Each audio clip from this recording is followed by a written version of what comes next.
بسم الله الرحمن الرحيم.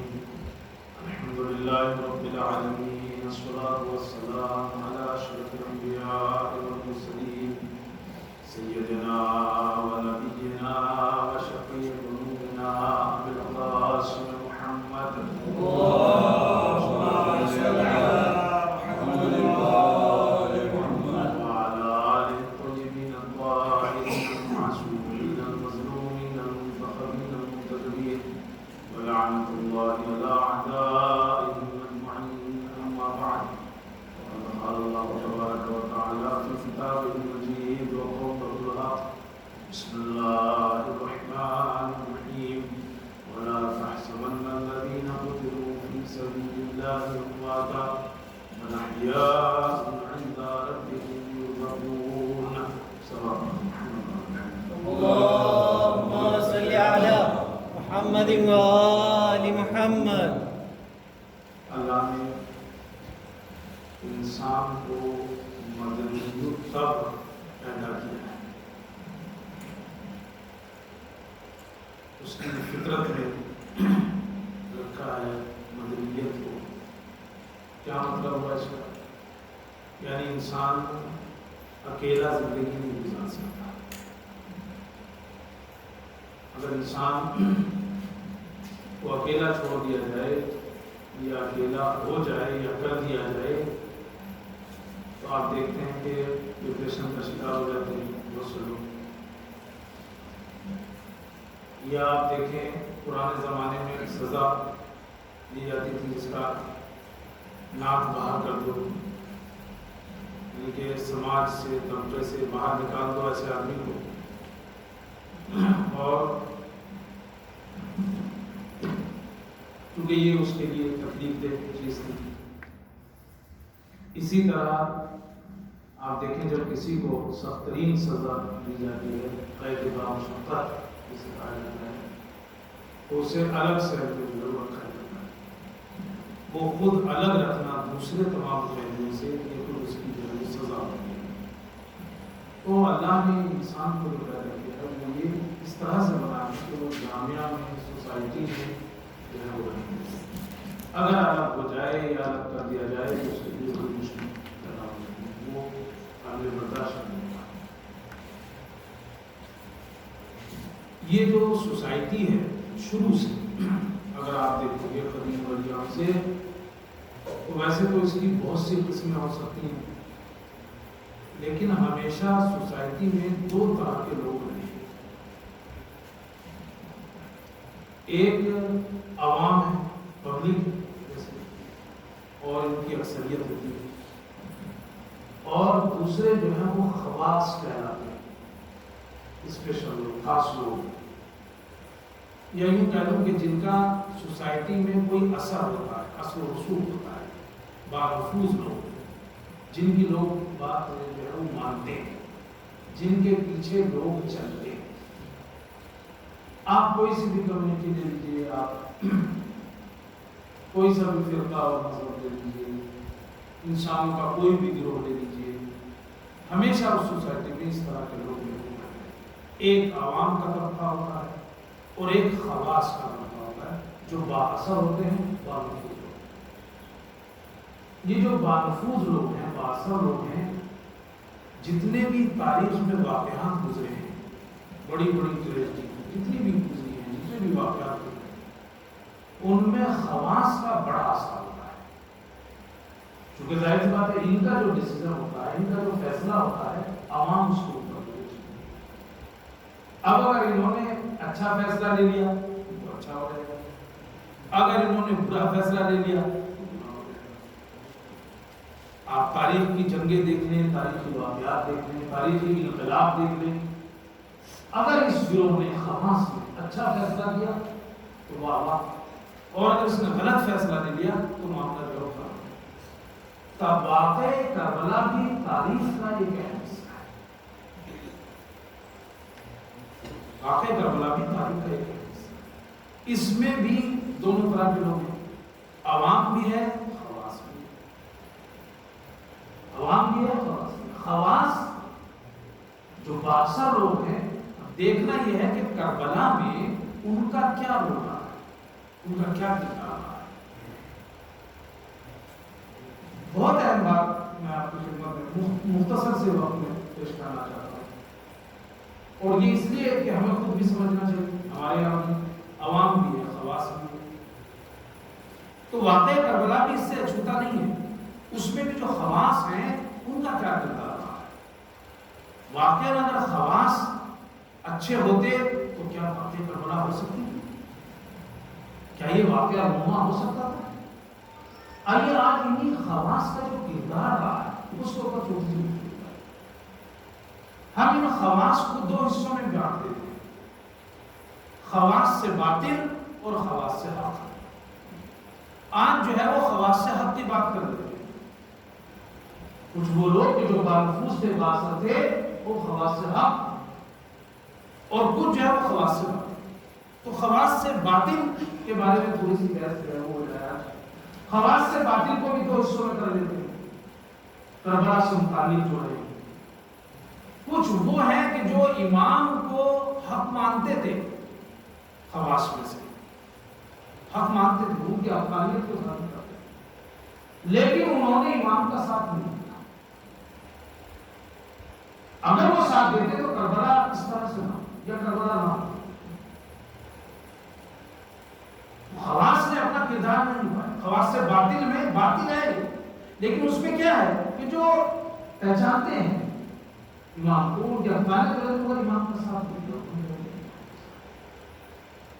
میں ان میں سے دو تین کے نام آپ کو خدمت میں پیش کرتا ہوں، جیسے اب ان کی مینٹلٹی اور ان کا دماغ دیکھیے۔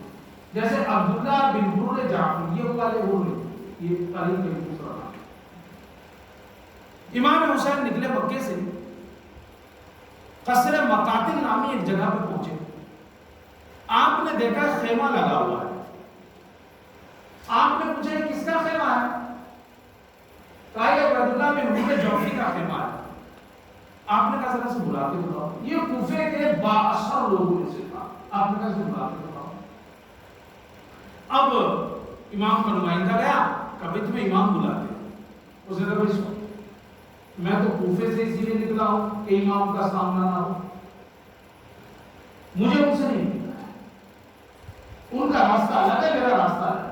ہاں ایک پیغام میرا ضرور جا کے دے دینا کہ کوفے نہ ہی جائیں تو اچھا ہے، چونکہ میں دیکھ کے آ رہا ہوں کہ کوفے میں تلواریں ان کے خلاف ہیں۔ واقعی یہ خواص میں سے یہ وہ آدمی ہے جو باثر ہے، جس کی بات ماننے کے لیے بہت سے لوگ تیار ہیں، مگر انہوں نے کیا کردار ادا کیا واقعہ کربلا میں؟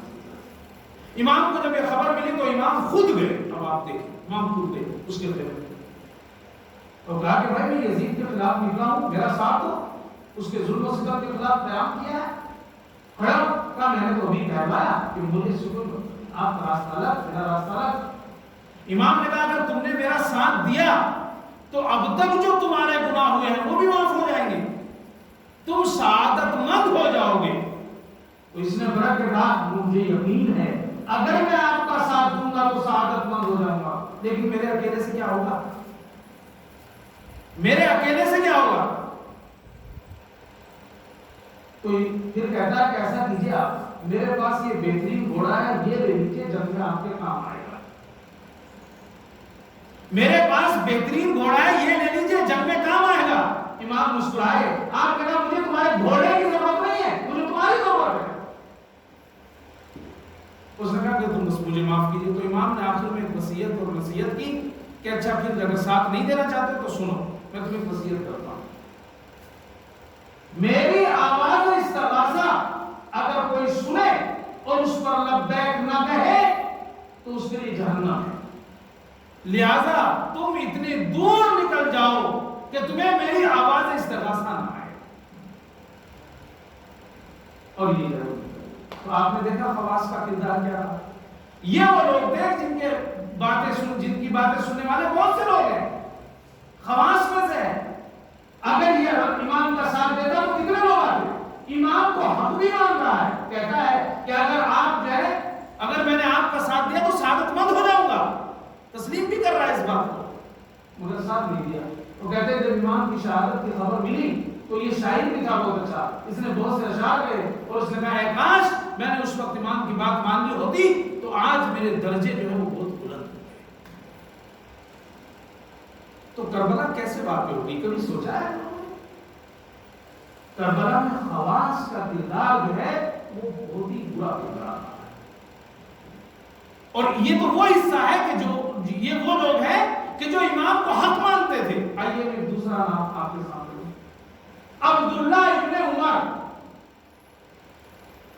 مسلمانوں میں بڑا نام ہے عبداللہ ابن عمر۔ آپ نے اگر مختار نامہ دیکھا ہے، اکثر لوگوں نے دیکھا ہوگا، سنا ہوگا، پڑھا ہوگا، جناب مختار کو ایک بار زندان سے چھڑانے میں ان کا خط کام آیا تھا، عبداللہ ابن عمر۔ تو اس کا مطلب کیا ہوا کہ اس زمانے میں بانفوذ اور بااثر آدمی تھے، ان کے بڑے فضائل ہیں۔ اہل سنت تو بڑی فضیلتیں بیان کرتے ہیں، سب سے بڑی فضیلت تو یہی ہے کہ خلیفہ کے بیٹے عبداللہ ابن عمر کے بیٹے۔ اس کے علاوہ ان کی فضیلت میں یہ ہے کہ یہ رسول اکرم کے اعلان رسالت کے 3 سال بعد ایمان لے آئے تھے، یعنی اپنے باپ سے پہلے ایمان لے آئے، یوں پہلے عمر سے پہلے جو ہے وہ اسلام لے آیا، اور اپنے باپ سے پہلے اس نے ہجرت کی تھی مدینے کی طرف۔ تو آپ دیکھیں کہ اس قسم کا آدمی کہ جس کے لوگ جو ہے وہ اتنا مانتے ہیں اور یہ کرتے ہیں، لیکن آپ دیکھیں اس کا کردار کیا رہا ہے۔ امام حسین نے جب یزید کی بیعت سے انکار کر دیا اور آپ مکے کے لیے نکلے تو یہ مکے میں تھا، عمرے کے لیے مکے گیا ہوا تھا۔ اسے پتا چلا کہ امام نے منع کر دیا بیعت کے لیے، اور امام جو ہے وہ مکے آ گئے، تو یہ امام کے پاس گیا۔ ہونا کیا چاہیے تھا؟ فرزند رسول ہم آپ کے ساتھ ہیں، اگر ایسا آدمی ساتھ لگے تو کتنے اور پیچھے لگتے۔ جا کے کیا کہتا ہے؟ فرزند رسول یزید کے پاس بہت مال و دولت ہے اور اس کے پاس طاقت بھی ہے، مطلب یعنی کچھ لوگوں کو خرید لے گا، کچھ لوگوں کو ڈرا دے گا، لہذا ایسا کیجیے بیعت کر لیجیے۔ یا تو ساتھ دیتا امام کا، خواص میں سے ہے، تم بااثر آدمی ہو، تمہارے پیچھے بہت سے لوگ ہیں، کہتے ہیں بیعت کر لیجیے۔ اس کے بعد اس کے طرف تو لوگ جھوٹے ہیں، اور پھر آپ دیکھیے ان کی عقلوں پہ کیسے پتھر پڑے ہوئے تھے۔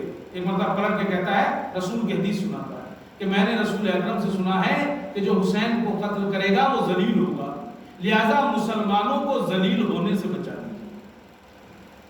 امام مسکرائے اور آپ نے پلٹ کے کہا، ارے بھائی تم میرا ساتھ دو، یزید کی بیعت نہ کر کے مسلمانوں کو ذلیل ہونے سے بچاؤ۔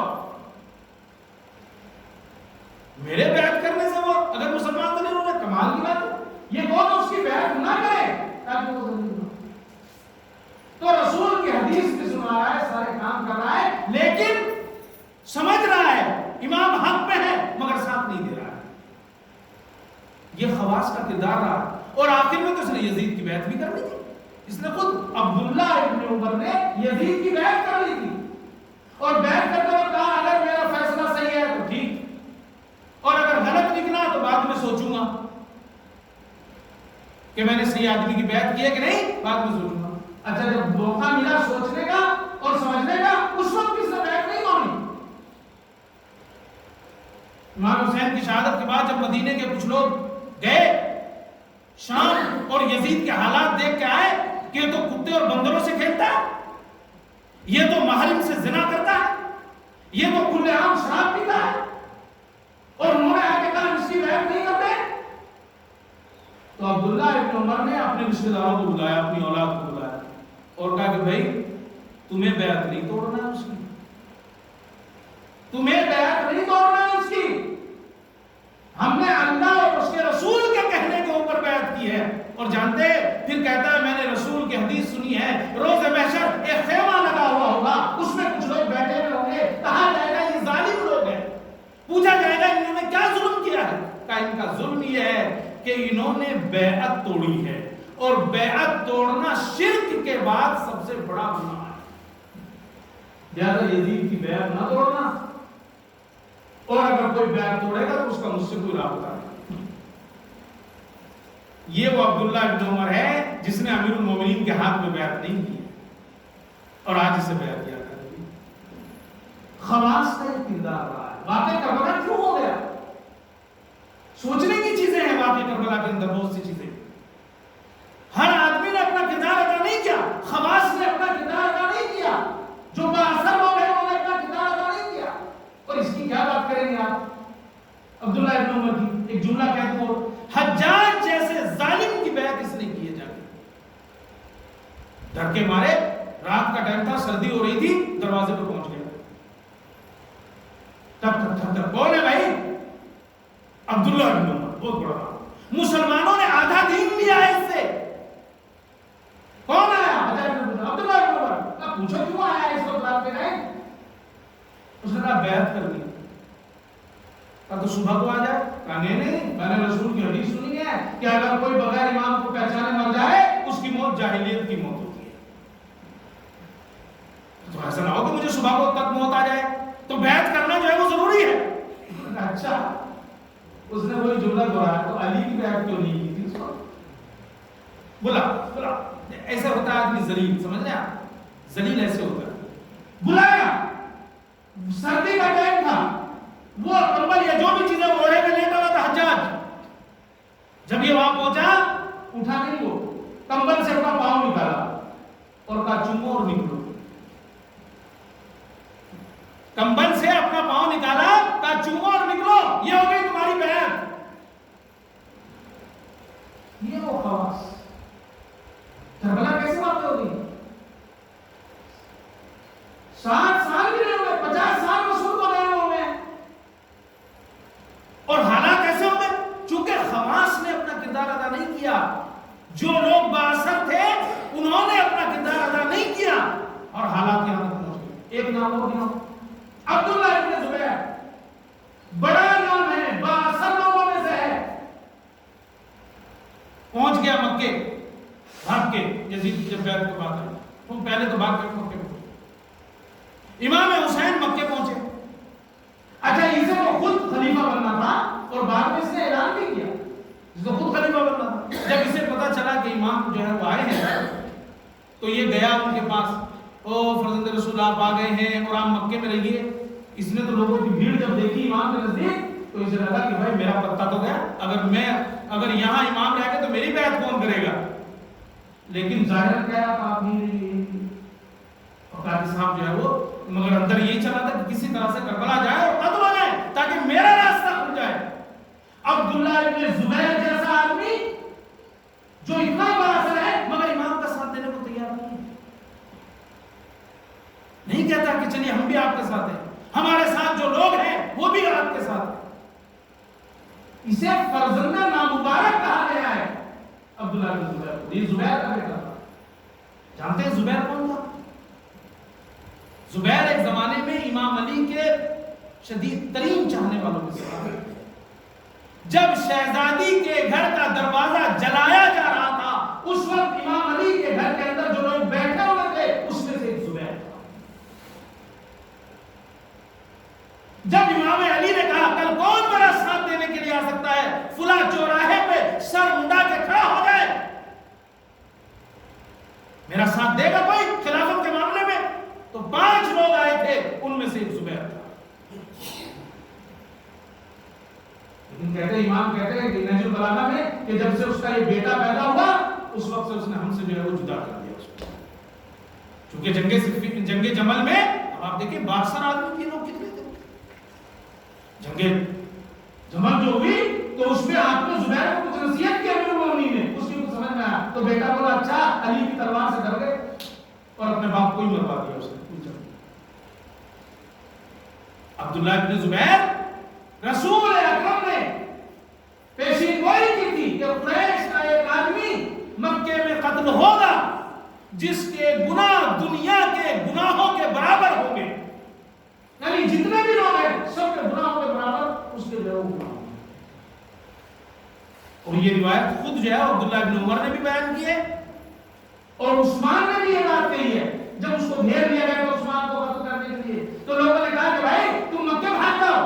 تو اس نے کہا نہیں میں مکے نہیں بھاگوں گا، مجھے رسول اکرم کی حدیث یاد آ گئی ہے کہ قریش کا کوئی آدمی جس کا نام عبداللہ ہوگا وہ مکے میں قتل کیا جائے گا اور اس کے گناہ دنیا کے گناہوں کے برابر ہوں گے. اور یہ مکے میں قتل ہوا. بعد میں حجاج نے سے جو ہے وہاں جا کے قتل کیا عبداللہ بن زبیر کو. یہ خواص تھے. کربلا کیسے واقع ہوئی؟ کیا ہو گیا؟ یہ وہ خواص ہیں کہ جنہوں نے یہ یقین رکھا ہے کہ یہ لوگ حق پہ ہیں، امام حق پہ ہے، یزید باطل پہ ہے، امام کا ساتھ نہیں دیا، امام کے مقابلے میں بھی نہیں آئے، امام کے مقابلے میں نہیں آئے، مگر ساتھ نہیں. اور حالات جو ہے. آئیے دوسرا حصہ اگر آپ دیکھیں، دوسرے خواص وہ ہیں کہ جنہوں نے ساتھ تو دیا ہی نہیں بلکہ کربلا کے واقع ہونے میں ان کا ہاتھ ہے. ان لوگوں نے جو میں نے نہیں صاحب کہی تو بہت ہے، لیکن یہ جو میں نے 2-3 نام گنائے انہوں نے امام کا ساتھ نہیں دیا مگر امام کے مقابلے پہ بھی نہیں ہے. لیکن کچھ وہ لوگ ہیں خواص میں کہ جنہوں نے ساتھ دینا تو دور بلکہ کربلا کے واقع ہونے میں ان کا ہاتھ. آپ ان میں سے 2-3 کے نام آپ کو شریح قاضی. شریح قاضی بڑا نام، عمر کے زمانے میں قاضی بنایا گیا، عمر کے زمانے میں رہا، عثمان کے زمانے میں رہا، اور کمال کی بات تو یہ ہے کہ علی کے زمانے میں بھی جو ہے وہ قاضی رہا. علی کے زمانے میں بھی قاضی رہا. کتنا بااثر آدمی رہا ہوگا اور کیسے کیسے خلیفہ کے مزاج کے ساتھ اپنے کو سیٹ کر لیا. منافقت کی اگر آپ کو واقعا کوئی ناپنے کا وہ ہے ترازو ہو تو وہ بھی چھوٹی پڑ جائے. جس کا مزاج جو ہے، جو اپنے مزاج کو عمر کے مزاج سے بھی ملا لے، جو اپنے مزاج کو عثمان کے مزاج سے بھی ملا لے، جو اپنے مزاج کو علی کے مزاج سے بھی ملا لے. 60 سال قاضی رہا ہے قاضی شریح. یہ کا تاریخ میں تو چھوٹے چھوٹے سے آپ کو صرف ایک نتیجے پہ لے جانا چاہتا ہوں. 3 غلط فیصلے تاریخ میں آتے ہیں. 3 غلط فیصلے. معاویہ کے مرنے کے بعد جب پتہ چلا کہ امام حسین نے یزید کی بیعت سے انکار کر دیا، جناب حبیب بن مظاہر کے گھر میں کوفے کے اندر 70 لوگوں نے یہ عہد کیا کہ ہم امام حسین کی بیعت کرتے ہیں، انہیں بلایا جائے اور یہاں سے یزید کا جو گورنر ہے اسے نکال کے باہر کیا جائے. لیکن جب ابن زیاد کوفے آیا ہے تو سب سے پہلے ان 70 آدمیوں میں سے جس نے بیعت کو توڑا ہے وہ قاضی شریح تھا. 70 آدمیوں نے کہا کہ بھائی حسین کو ملنا چاہیے اور سب سے پہلے اس نے. دوسرا غلط فیصلہ، جناب ہانی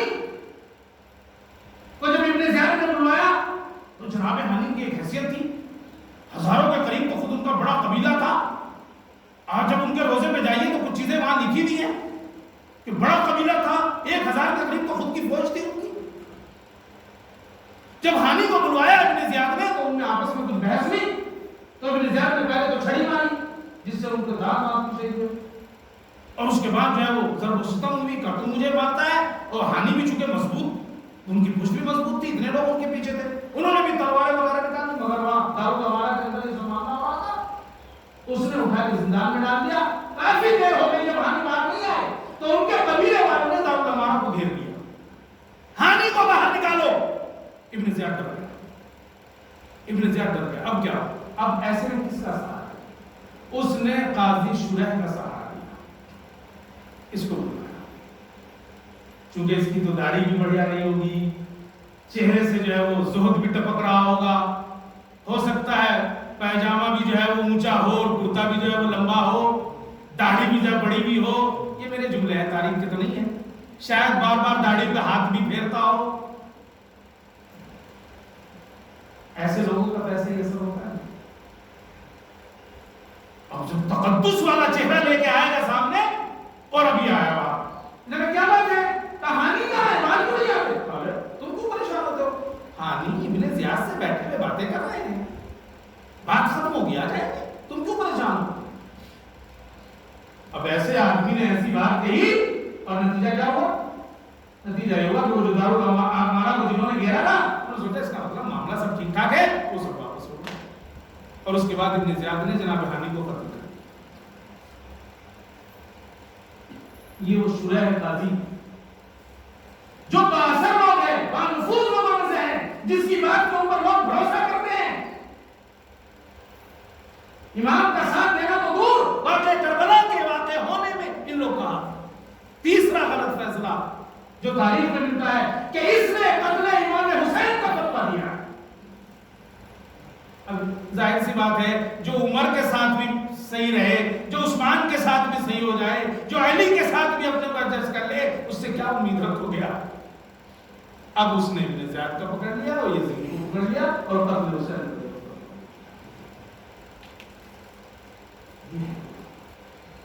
خواص نے اپنا کردار ادا نہیں کیا کربلا میں۔ اگر یہ لوگ ڈھنگ کے فیصلے لیتے تو کربلا اس طرح نہ ہوتی یا ہوتی نہ کربلا۔ خواص نے اپنا کردار ادا کیا۔ آج دیکھو دوسرا نام عمر سعد۔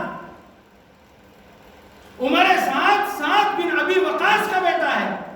کون ہے سعد بن ابی وقاص؟ سرداران اسلام میں تھا، اس کے بیٹا ہم کہتے ہیں نا ابن سعد، کسر سعد، تو اس کے باپ کا نام تھا وقاص، سعد بن ابی وقاص۔ وہ واقعہ تاریخ میں اس کا بڑا مشہور ہے کہ جب معاویہ نے کہا کہ علی کو برا کہو تو اس نے کہا نہیں، میں کبھی علی کو داخل نہیں کروں گا۔ کیوں؟ چونکہ ان کے بارے میں رسول نے 3 ایسی باتیں کہی ہیں وہ مجھے یاد ہیں، اور جب تک وہ مجھے یاد ہے اس وقت تک میں علی کو برا نہیں کر سکتا، علی کو لعنت نہیں کر سکتا۔ تو معاویہ نے پلٹ کے پوچھا تھا وہ کون سی 3 باتیں ہیں جو تمہارے ذہن میں ہیں اور رسول نے علی کے لیے کہی ہیں؟ تو اس نے کہا تھا کہ پہلے تو وہ کہ جنگ خیبر میں جب 40ویں دن رسول نے باہر نکل کے کہا تھا لَأَوْتِيَنَّ الرَّائِطَ غَدًا رَجُلًا كَرَّارًا غَيْرَ اللَّهِ، کل میں علی حسین بن کرار۔ روز مباہلہ رسول اکرم پنجتن کو لے کے نکلے تھے اور علی کا ہاتھ پکڑ کے کہا تھا اللہم ہؤلاء، پروردگار یہ ہے۔ تو ہم نے یہ باتیں رسول سے سنی ہے، جب تک یہ میرے ذہن میں ہے میں ان کو برا نہیں کر سکتا۔ یہ لعنت اس کا بیٹا تھا کسر سعد۔ لیکن آپ دیکھو حالت کیا ہو گئی کہ خواص کا کردار کام ہو گیا کہ ابن سعد خود جو ہے وہاں پہنچ گیا لشکر۔ اس سے پہلے اسے حکومت رائے کی پیشکش ہوئی تھی، رائے کی حکومت لو۔ اتنے میں یہ واقعہ پیش آ گیا جب یہ گیا ابن زیاد کے پاس، اس نے کہا بھائی میں دے دیں گے لیکن پہلے حسین سے نمٹ لو۔ بس اس کو تو نس پتا تھی نا کہاں دبی تھی، اس کو نس پتا تھی اسے حکومت چاہیے کچھ بھی کرا لو، حب دنیا ایسی ہی ہے عزیزوں، سنبھلنا پڑے گا ہمیں۔ اور خاص طور سے خواص کو، خواص جب بک جاتے ہیں نا عوام تو ان کے پیچھے چلتی ہے۔ بعض لوگ جب اپنا منہ بند کرنے میں ہے نا تو پھر سماج میں گمراہی پیدا ہوتی ہے۔ میں کیوں بولوں؟ میرا تو بڑا احترام کرتا ہے، مجھے تو بھائی کہہ کے بلاتا ہے وہ،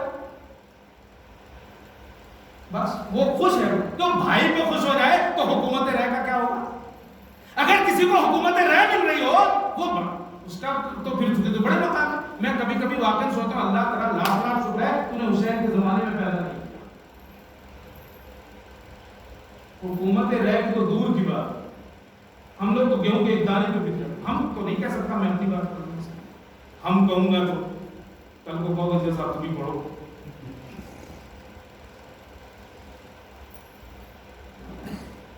ان کو پتا تھا کہ 10 گیاروں یہاں دبی ہوئی ہے، پہلے حسین سے نمٹ آؤ پھر کریں گے بات۔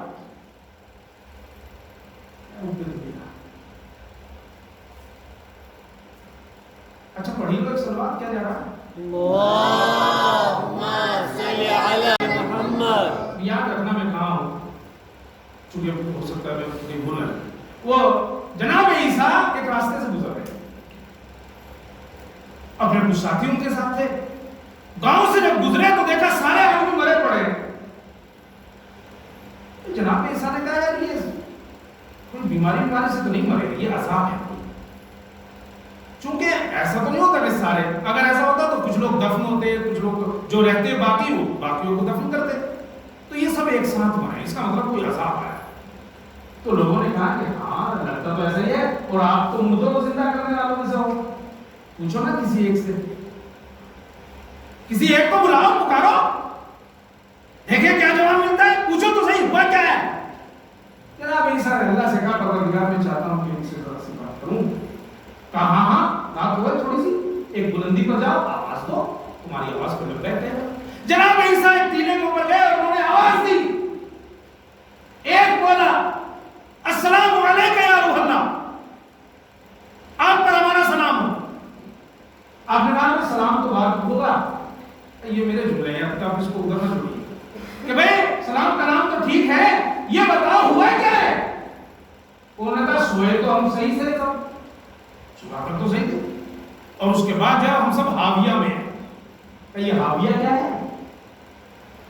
جہنم میں آگ ہی آگ ہے، ایک جگہ ایک گڑھا، اور آگ کے بڑے بڑے پہاڑ ہیں. تو بھائی تمہیں ہوا کیا ایسا، کیسا ہوا کیوں مارنا؟ تو ہم لوگ دنیا کو دوست رکھتے تھے اور طاغوت کی اطاعت کرتے تھے. طاغوت اگر ایک لفظ میں سمجھاؤں تو یزید، معاویہ، فرعون، اس ٹائپ کے لوگ. تو بادشاہ دنیا کو کتنا جانتے تھے؟ تو بالکل اسی طریقے سے کہ جب بچے کو اس کی ماں کو دے دیا جائے خوش ہو جاتا ہے، جب بچے کو اس کی ماں سے چھین لیا جائے تو رونے لگتا ہے.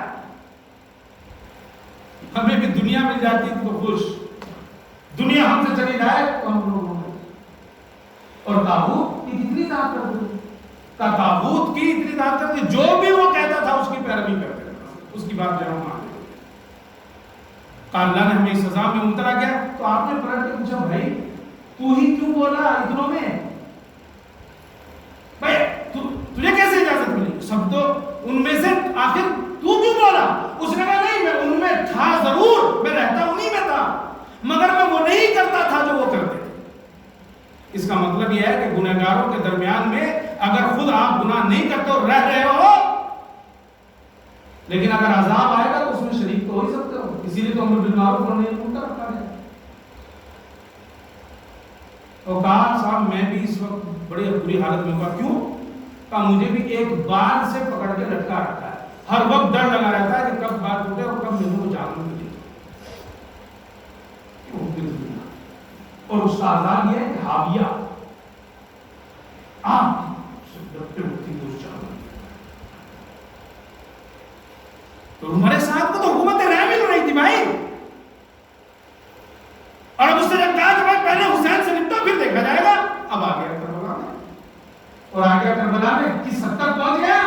روز عاشور تیر پھینکتا ہے امام حسین کی طرف، اور فوج کو کہتا ہے گواہ رہنا سب سے پہلا تیر میں نے پھینکا ہے.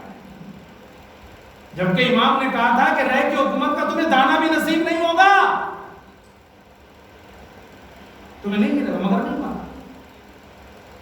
تو یہ وہ خواص. کربلا کیسے واقع ہو گئی؟ جو 62 لوگ تھے انہوں نے اپنا منہ بند کر لیا، یا اگر بولا تو باطل بولا، اور حالات جو نہیں پہنچے. تو ہمارے ساتھ کو لے لیجیے اس میں حسین بن نمیر، مشہور نام، اور وہ آدمی 62 لوگوں میں سے ہے، بنی امیہ میں سے ہے. معاویہ کے ساتھ رہا، امام علی کے ساتھ جنگ لڑی، معاویہ کے بعد یزید کی فوج میں آیا، اس کے ساتھ جو ہے وہ شریک رہا، اس کی فوج کا کمانڈر بنا ایک حصے کا. ابن زیاد جب کوفے آیا تو اس کی جو پولیس تھی اس کا ہیڈ بنا. اس کے بعد جب وہ کربلا پہنچا تو تیر اندازوں کا جو لشکر تھا اس کا کمانڈر بنا. جب واقعہ کربلا کے بعد قیام توابین ہوا، اس کو کچلنے میں اس کا ہاتھ رہا. امام حسین کی شہادت کے بعد اس نے کوفے کی ایک ٹوٹی ہوئی مسجد بنوائی تھی اس خوشی میں کہ امام حسین خوشی میں.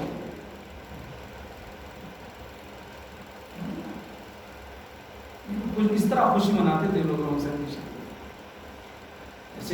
جیسے لوگ روزہ رکھتے تھے بنی امیہ، تبرکت بہی بنی امیہ، پڑھتے ہو نا سیرت عاشورہ، کیا مطلب ہے تبرکت بہی بنی امیہ؟ بنی امیہ خوشی مناتے تھے. اور ہمارے یہاں بھی یہ بات آ گئی تو پھر بولنا مت پیچھے کرو، یہ بات آ گئی تو روزے عاشورہ ہمارے یہاں روزہ رکھنا اسی لیے مقبول ہے چونکہ لوگ خوشی کرو بنی ہوئی حسین شہید نہ اناج بھر بھر کے رکھ لیتے تھے اپنے گھروں میں. آج خوشی کا دن ہے، برکت ہو، اس لیے ہمارے یہاں ہے بچا جائے کچھ دن روزے سے. فقہی طور پر حرام نہیں ہے لیکن بچا جائے روزے سے. آدمی فاقہ رکھے، اس نے مسجد بنائی. پھر جناب ابراہیم بن مالک اشتر نے اسے قتل کیا. یہ وہ لوگ ہیں خواص میں سے ہیں اور ان کی وجہ سے کربلا واقع ہو گئی. اور مساف سے نام اور بات ختم ہوگا. شمس بن ربیع، جب تاریخ پڑھو گے تو اندازہ ہوگا. شمس بن ربیع امیر المومنین کے ساتھ رہا، جنگ صفین میں معاویہ سے لڑا. دیکھیے کیسا آدمی ہے. جنگ حنین جب ہوئی تو اس نے امیر المومنین کا ساتھ نہیں دیا اور خود بھی نہیں گیا. پہلے ادھر تھا امیر المومنین کی طرف، پھر بعد میں ان کے ساتھ جنگ میں نہیں گیا، لوگوں کو جانے بھی نہیں دیا. جب امام حسین کا پتہ چلا کربلا آ رہے ہیں تو خود نے خط لکھ دیا کہ سرکار آ جائیے ہم آپ کے ساتھ ہیں. خط بھی لکھ دیا آ جائیے ہم آپ کے ساتھ. جب امام حسین آ گئے تو ان کا ساتھ چھوڑ دیا، کربلا میں شریک ہو گیا جا کے، اور جو ہے وہ یزید کی فوج میں داخل ہو گیا ان کے ساتھ تمہارے ساتھ.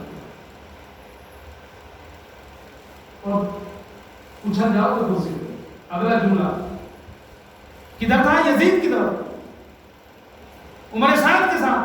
جب واقعہ کربلا ختم ہو گیا تو جناب مختار کی فوج میں آ گیا قاتلان حسین سے بدلہ لینے کے لیے. بعض تاریخوں نے لکھا ہے کہ جناب مختار کے قتل میں بھی اس کا ہاتھ تھا.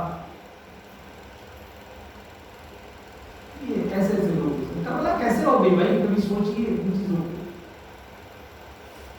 26 صحابی تھے 26 کربلا میں، تابعین کو تو چھوڑ دیجئے، 26 صحابی جنہوں نے سب کچھ دیکھا تھا کہ رسول نے حسین کے ساتھ کیسا برتاؤ کیا.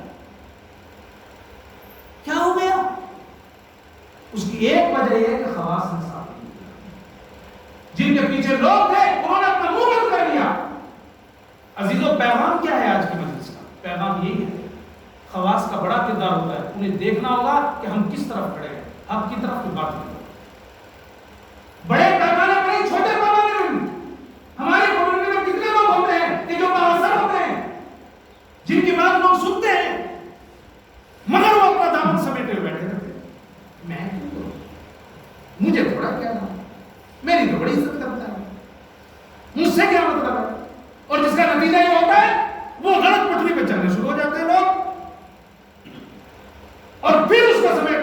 تو کربلا ہو چکی مگر ایسا نہیں ہے کہ دوسری کربلا نہ ہو. اس پیمانے کی تو نہیں ہوگی مگر کربلا تو روز ہو سکتی ہے. جہاں دیکھو خواص چپ ہو رہے ہیں اور ان کے چپ ہونے کی وجہ سے کسی کا حق مارا جا رہا ہے. ان کے چپ ہونے کی وجہ سے کمیونٹی میں گمراہی پھیل گئی ہے. ان کے چپ ہونے کی وجہ سے حلال حرام حرام حلال ہو رہا ہے. تو یہ بھی تو کربلا ہی ہے. یہاں بھی تو کوئی حسین شہید ہو رہا ہے. خواص کی بڑی ذمہ داری، سمجھیں اپنے خواص، اپنا احساس. واقعہ کربلا ایسے ہی نہیں اس منزل پہ جو پہنچا. بس زیادہ نہیں کہوں گا، چونکہ زیادہ کہوں گا تو کم کہے ہوئے کو زیادہ سمجھنا یہ کمال ہے.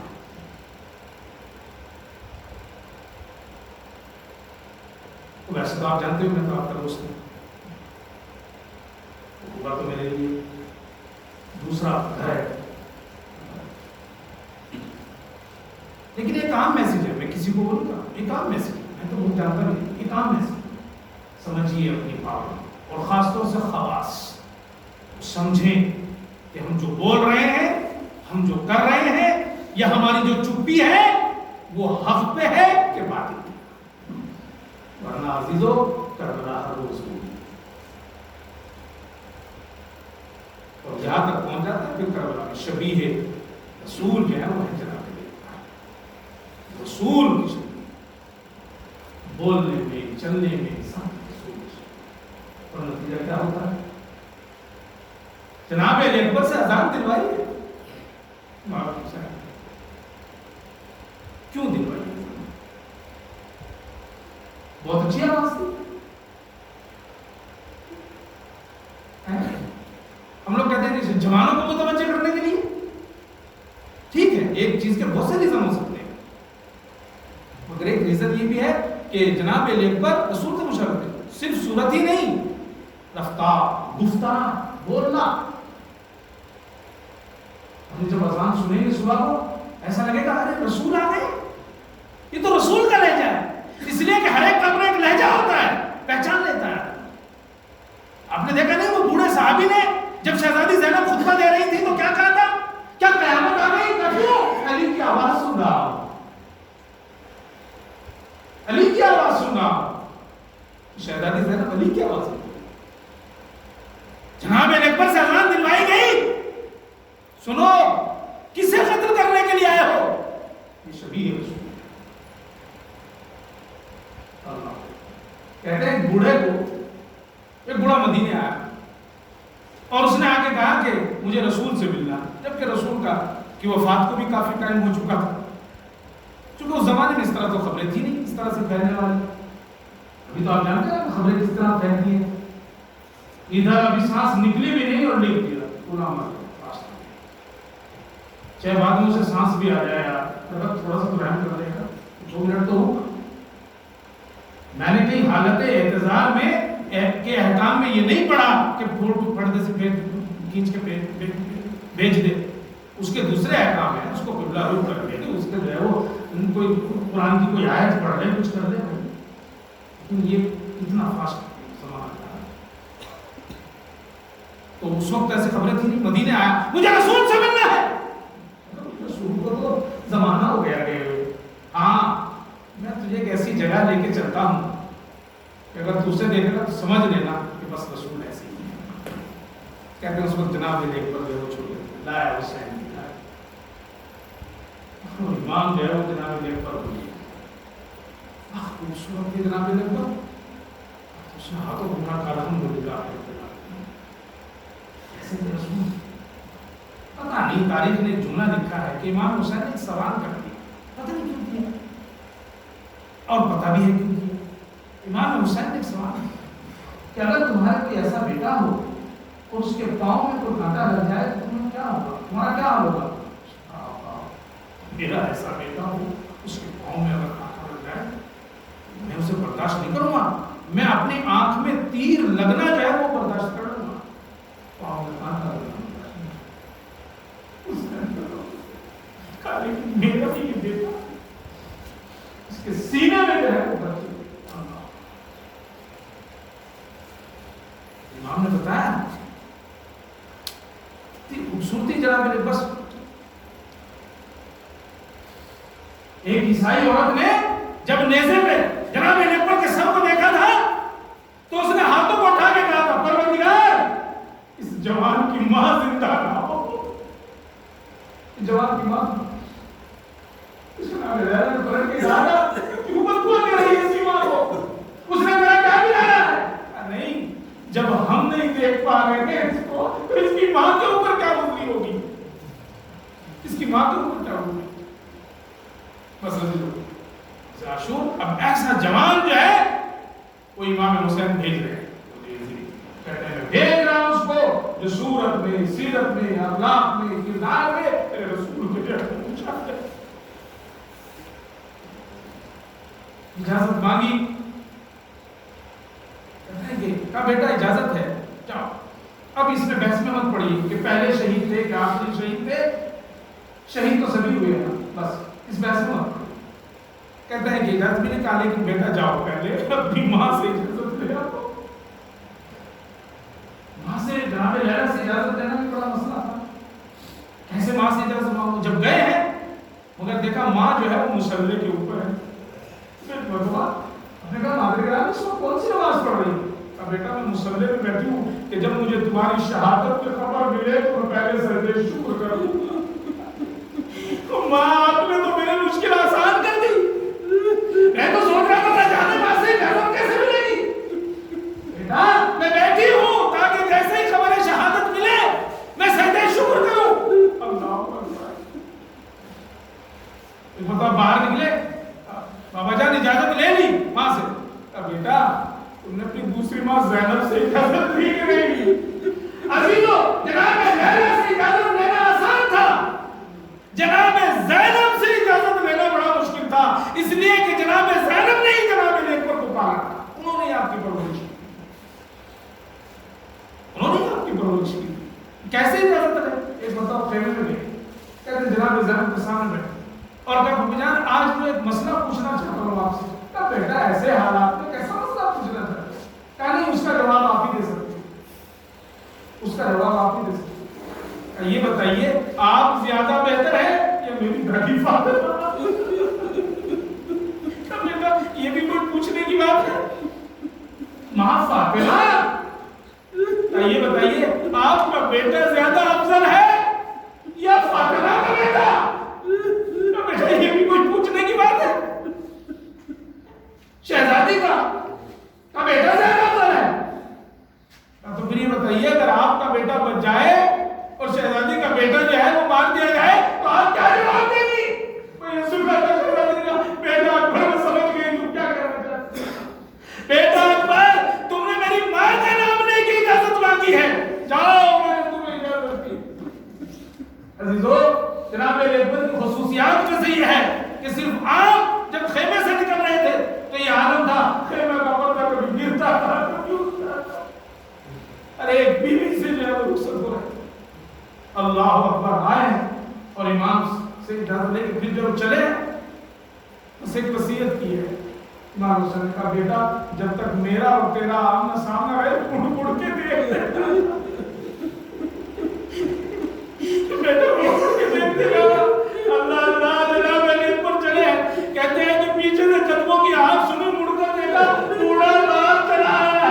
بابا آپ نے تو رخصت کر دیا تھا. بیٹا اکبر کاش تم صاحب اولاد ہوتے تو سمجھ سکتے کہ ایک بے باپ کے لیے بیٹے کا غم کتنا بڑا ہوتا ہے. بس اجر پر اللہ, اجر پر اللہ.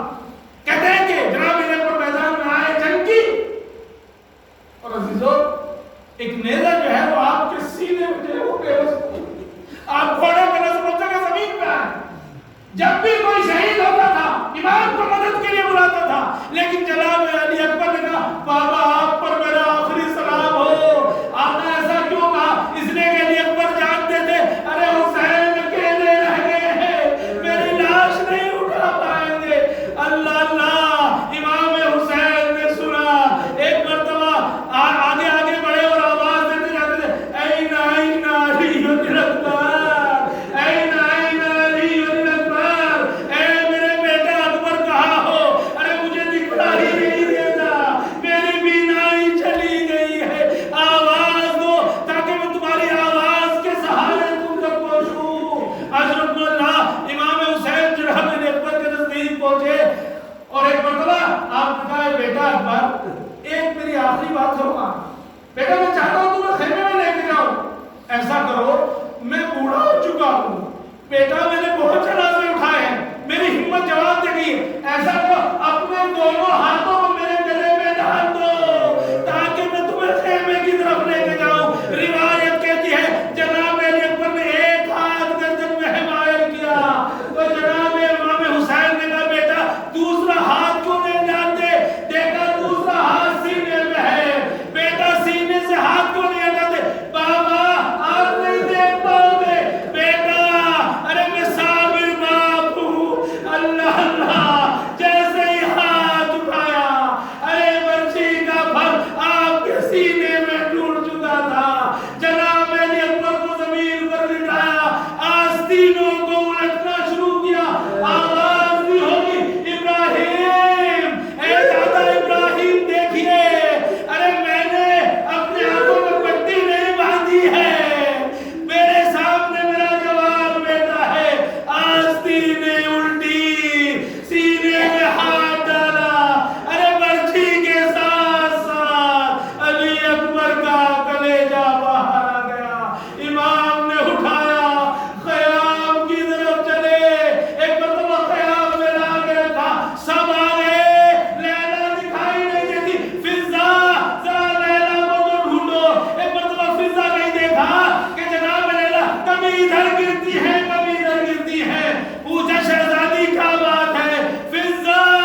دکھائی نہیں دے رہا ہے. اکبر کی شہادت کی خبر سے میری آنکھوں کی بینائی چلی گئی ہے. انا للہ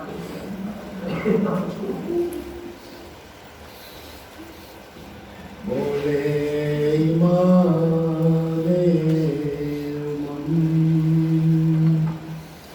پردہ اٹھا